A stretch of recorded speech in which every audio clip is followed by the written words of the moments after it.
అందరికీ నమస్కారం. ఇలా మనతో పాటు ప్రముఖ ఆధ్యాత్మికవేత్త ఆస్ట్రాలజర్ ముల్లపూడి సత్యనారాయణ మూర్తి గారు ఉన్నారు. గురువుగారితో మాట్లాడదాం. గురుగారు నమస్కారం. నమస్కారం Manikanta, happy birthday to you. గురుగారు, కొత్త సంవత్సరం ఆ రాసుల వారికి ఏ రాసుల వారికి ఎలా ఉంటుందో తెలుసుకోవాలని చెప్పి యాంగ్జైటీ ఉంటుంది చాలామందికి.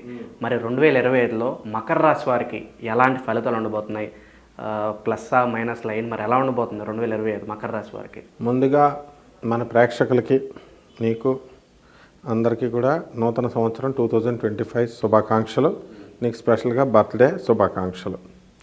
అయితే ఈ మకర రాశికి మనకి 2025లో జెండా పాతేంగే. మహేష్ బాబు ఎలాగైతే మా బిజినెస్ మ్యాన్ సినిమాలో చేస్తారో అలా పాతేస్తారు వీళ్ళు.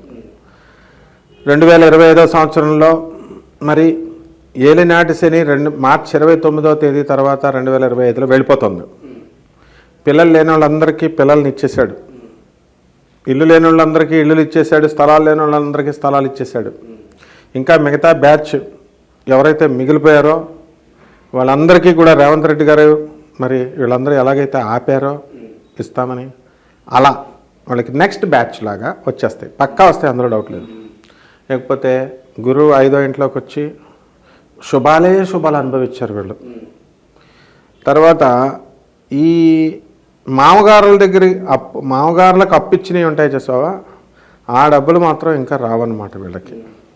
భార్యాభర్తల మధ్య గొడవలు జరుగుతున్నాయి కదా, ఆ గొడవలు పరిష్కారం అవుతాయి కొంతమందికి. అలాగే ఈ ఉపాధి విషయమై వీళ్ళకి ఏమాత్రం డోకా లేదు. తర్వాత ఇన్కమ్స్ బాగుంటాయి, ఆదాయ వ్యయాలు బాగా. ఏ రంగాల్లో పెట్టుబడి పెడితే బాగా కలిసి వస్తుంది అంటారు మకర రాశి వారికి 2025లో? 2025 సంవత్సరంలో మనకి కరెంటు షాపులు, electrical shops, electronics sales and services shops, తర్వాత ఫ్లూయిడ్స్, లిక్విడ్స్, సాఫ్ట్వేర్ రంగాలు, ఈ బిజినెస్లు బాగుంటాయి. అయితే బట్టల షాపులు, ఆ తర్వాత కిరాణా షాపులు, ఇలాంటివి మాత్రం కొంచెం డౌన్లో ఉంటాయి. తర్వాత ఈ యొక్క మకర రాశి వారికి రాహువు భాగ్యస్థితిలోకి వచ్చి అనేకమైనటువంటి లాభాలు చేస్తాడు. మెస్మరిజం పవర్ పెరిగిపోద్ది వీళ్ళకి. ఈ విధంగా మకర రాశి వాళ్ళు, మహిళలంతా కూడా ఒక చాలా డిసిప్లిన్డ్ మహిళలు వీళ్ళు. ఎనీ మకర రాశి వాళ్ళు మగాళ్ళ దగ్గరికి వచ్చేసరికి మకర రాశి ముసలోళ్ళు ఉంటారు కదా, వయసు పెద్ద అయిన వాళ్ళు, వీళ్ళు మనవరాలకి విడాకులు ఇప్పించేస్తారు వీళ్ళు. ఎందుకంటే వాళ్ళేదో సరదాగా మనవరాలు కొత్తగా పెళ్ళైనాడు జోకులు వేసుకుంటే వీళ్ళు ఇంటర్ఫియర్ అయిపోతారు. ఇంటర్ఫియర్ అయిపోయి కేసులు పెట్టిచ్చేస్తారు. సో ఇదొక్కటే మైనస్ పాయింట్. అంటే కేసులు అంటే సరదా అనమాట మకర రాశి వాళ్ళకి.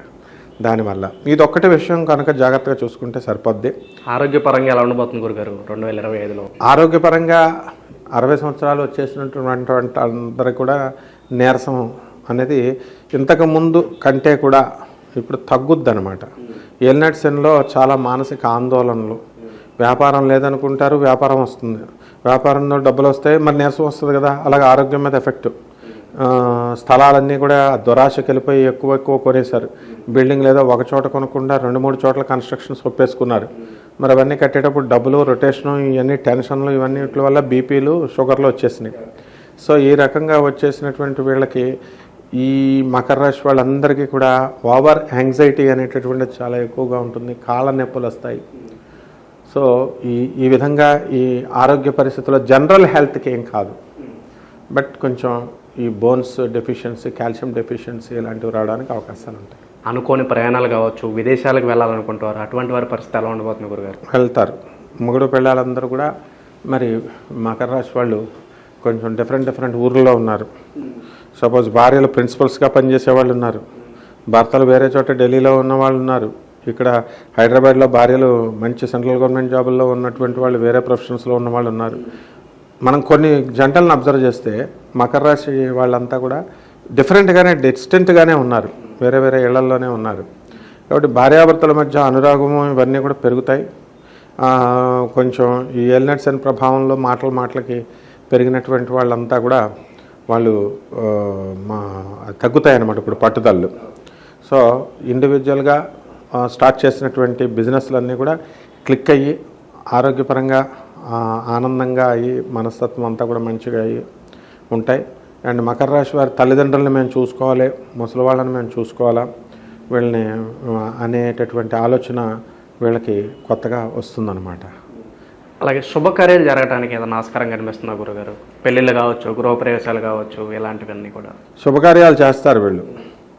మకర రాశి వాళ్ళకి స్పెషల్ ఏంటంటే వీళ్ళ పిల్లలకి శుభకార్యాలు చేసుకోకుండా వీళ్ళ చుట్టాలు మిగతా వాళ్ళ పిల్లలకి చేస్తారు శుభకార్యాలు, ఎక్కువ ప్రిఫరెన్స్. అది నమ్మబుల్గా ఉండదు కదా. మా ఇంట్లోనే ఉన్నారు. ఇప్పుడు ఉదాహరణకి మా అమ్మగారు మా నాన్నగారు వాళ్ళు మొత్తం ఊరందరి పెళ్ళిళ్ళకి వెళ్తారు, ఊరందరికీ హెల్ప్లు చేస్తారు.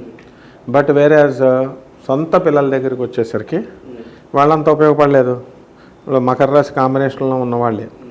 అంటే దీన్ని బట్టి మనకు అర్థమయ్యేది ఏంటంటే ఈ శుభకార్యాలు అనేటటువంటివి ఇంట్లో వాళ్ళకే కాదు బయట వాళ్ళకు కూడా ఈ 2025 సంవత్సరంలో మకర రాశి వాళ్ళు చేస్తారు. అండ్ పెళ్ళిళ్ళే కాదు, ఎవరైనా పెళ్ళిళ్ళు చేసి వదిలేస్తారు. మకర రాశి వాళ్ళ దగ్గరుండి శోభన కార్యక్రమాలు కూడా చేయిస్తారనమాట. అంత యాంగ్జైటీ, అంత ఆతృత, అంత యాక్టివ్ పార్టిసిపేషన్ ఈ మకర రాశి వాళ్ళకు ఉంటుంది.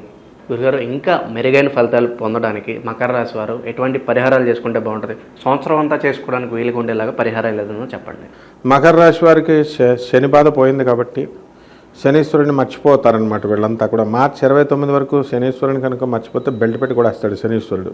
కాబట్టి రావి చెట్టు చుట్టూ ఓం శనైశ్చరాయ నమః లేదా ఓం నమశివాయ అన్న మంత్రంతో మార్చి 29వ తేదీ వరకు రోజుకి 108 సార్లు చొప్పున మార్చి 29 వరకు చేయాల్సిందే. కుదరకపోతే కనీసం శనివారం అన్నా చేయాలి. రోజు చేయాలనుకున్న వాళ్ళు ఏమండి బాబు 108 చేయలేమంటే 11, 21, 41 ఏదో మీరు ఒక లెక్క పెట్టుకోండి. దాని ప్రకారం మీరు చెయ్యండి. అలాగే ఈ యొక్క చెట్టు ఔదుంబర వృక్షం ఉంటుంది. ఆ యొక్క మేడి చెట్టు వెతుక్కోవాలి, దానికి నీళ్లు పోయాలి, రావి చెట్టుకు నీళ్లు పోయాలి. దిగంబర దిగంబర శ్రీపాద వల్లభ దిగంబర అంటూ వీళ్ళు ఈ యొక్క మేడి చెట్టు చుట్టూ వాళ్ళు తిరుగుతూ చక్కగా ఈ యొక్క మేడి చెట్టుకి నీళ్లు పోసి దత్త దర్శనం, దత్త ప్రదక్షిణాలు ఇవన్నీ కూడా చేయాలి.